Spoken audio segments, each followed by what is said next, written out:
It's a rainy morning.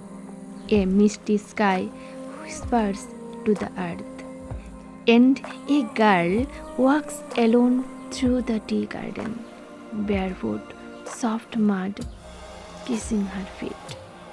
Raindrops fall gently, like tiny pearls from heaven's hand, and the smell of wet leaves wraps around her like a quiet song.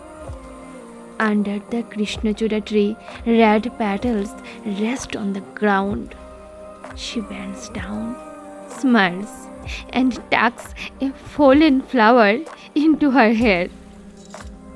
The world stands still for a moment. Only the rhythm of rain remains.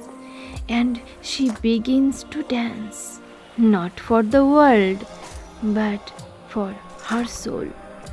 Her laughter melts with the rain. Her eyes sparkle with freedom. And in that fleeting moment, she forgets everything. Because life is short, too short to hold back joy.